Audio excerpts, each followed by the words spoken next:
Hello ವೀಕ್ಷಕರೇ, ಎಲ್ರಿಗೂ ನಮಸ್ಕಾರ. ಇವತ್ತು ನಾನು ನಿಮ್ಗೆ ತೋರಿಸಿರುವಂತಹ ಫ್ರೇಮ್ ಯಾವ್ದು ಗೊತ್ತಾ? Stepper brand. ಸ್ಟೆಪ್ಪರ್ ಬ್ರ್ಯಾಂಡ್ ತುಂಬಾನೇ ಫೇಮಸ್ ಆಗಿದಪ್ಪ ಮಾರ್ಕೆಟ್ ಅಲ್ಲಿ. ಹಾಗಾದ್ರೆ ಏನಿದ್ರೆ ಯೂನಿಕ್ನೆಸ್ ನೋಡೋಣ ಬನ್ನಿ. ಒಂದನೇದು, ಇದು very elegant and smart looking ಕೂಡ ಹೌದು. ಯಾರೆಲ್ಲ ನೀವು ಇದನ್ನ ಯೂಸ್ ಮಾಡ್ತಿರಲ್ಲ 100% ಸ್ಮಾರ್ಟ್ ಆಗೇ ತೋರ್ತೀರಿ. ಇನ್ನೊಂದು ಯೂನಿಕ್ನೆಸ್ ಏನ್ ಗೊತ್ತಾ? ಇದು ತುಂಬಾನೇ ತಿನ್ನಾಗಿದೆ ಅಂಡ್ ಲೈಟ್ ವೆಯ್ಟ್ ಕೂಡ ಹೌದು. ಅಯ್ಯೋ ದೇವ್ರೆ, ಲೈಟ್ ವೆಯ್ಟ್ ಅಂತ ಹೇಳ್ತೀರಿ, ತಿನ್ನಾಗಿದೆ ಅಂತ ಹೇಳ್ತೀರಿ, ಡೈಲಿ ಬೇರೆ ಯೂಸ್ ಮಾಡಬೇಕು, ಹಾಗಾದ್ರೆ ಬಾಳಿಕೆ ಬರುತ್ತಾ ಅಂತ ಟೆನ್ಷನ್ ಮಾಡ್ತಿದ್ದೀರಾ? ಡೋಂಟ್ ವರಿ, ಇದು ತುಂಬಾನೇ ಸ್ಟ್ರಾಂಗ್ ಆಗಿದೆ ಅಂಡ್ ವೆರಿ ಲಾಂಗ್ ಲಾಸ್ಟಿಂಗ್ ಕೂಡ ಹೌದು. ಯಾಕೆ ಗೊತ್ತಾ? ಇದೆಲ್ಲ ಮಾಡಿರೋದು ಟೈಟಾನಿಯಂ ಇಂದ. ಎಸ್, ಇವೆಲ್ಲವೂ ಟೈಟಾನಿಯಂ ಫ್ರೇಮ್ಸ್.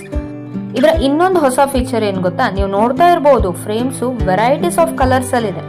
ಆದ್ರೆ ಇಷ್ಟೆಲ್ಲ ಕಲರ್ಸ್ ಇದೆಲ್ಲ, ಈ ಕಲರ್ ಎಲ್ಲ ಫೇಡ್ ಆಗಲ್ಲ. ಅಟ್ ಲೀಸ್ಟ್ 3 ಇಯರ್ಸ್ಗಂತೂ ಫೇಡ್ ಆಗಲ್ಲ ಈ ಕಲರ್. ಅದು ನಮ್ಮ ಈ ಮ್ಯಾಂಗ್ಳೂರು ಹ್ಯೂಮಿಡಿಟಿ ಇಂಥ ವೆದರ್ಗಂತೂ ಫೇಡ್ ಆಗ್ತಾನೆ ಇಲ್ಲ. ಅದೇ ಇದರ ಮತ್ತೊಂದು ಪ್ಲಸ್ ಪಾಯಿಂಟ್. ಹಾಗಾದ್ರೆ ಇಷ್ಟೆಲ್ಲ ನೀವು ಹೇಳಿದ್ರಲ್ಲ, ಈ ಫ್ರೇಮ್ಸ್ ಎಲ್ಲಿ ಸಿಗುತ್ತೆ ಅಂತ ಕೇಳ್ತಿದ್ದೀರಾ? ಒಮ್ಮೆ ನಮ್ಮ ಸ್ಟೋರ್ಗೆ ವಿಸಿಟ್ ಮಾಡಿ. Deeksha opticals, Milagres cross road, Hampankatta, Mangalore. ನಮ್ಮಲ್ಲಿ ವೆರೈಟೀಸ್ ಆಫ್ ಫ್ರೇಮ್ ಸಿಗುತ್ತೆ ನಿಮ್ಗೆ. ಬರೀ ಸ್ಟೆಪ್ಪರ್ ಬ್ರ್ಯಾಂಡ್ ಮಾತ್ರ ಅಲ್ಲದೆ ಬೇರೆ ಬೇರೆ ರೀತಿಯಾದಂತಹ ಫ್ರೇಮ್ಸ್ಗಳು, ಬೇರೆ ಬೇರೆ ಬ್ರ್ಯಾಂಡಿನ ಫ್ರೇಮ್ಸ್ಗಳು ಅವೈಲೇಬಲ್ ಇದೆ. 500 ಇಂದ ಸ್ಟಾರ್ಟ್ ಆಗುತ್ತೆ ಫ್ರೇಮ್ಸ್ಗಳು. ಎಲ್ಲಾ ರೇಂಜ್ ಅಲ್ಲಿ ನಿಮ್ಗೆ ಫ್ರೇಮ್ಸ್ಗಳು ಅವೈಲೇಬಲ್ ಇದೆ. ಆದಷ್ಟು ಬೇಗ ನಮ್ಮ ಸ್ಟೋರ್ಗೆ ವಿಸಿಟ್ ಮಾಡಿ ನಿಮ್ಗೆ ಇಷ್ಟ ಆಗಿರೋ ಫ್ರೇಮ್ಸ್ ಅನ್ನ ಸೆಲೆಕ್ಟ್ ಮಾಡ್ಕೊಳ್ಳಿ. Thank you.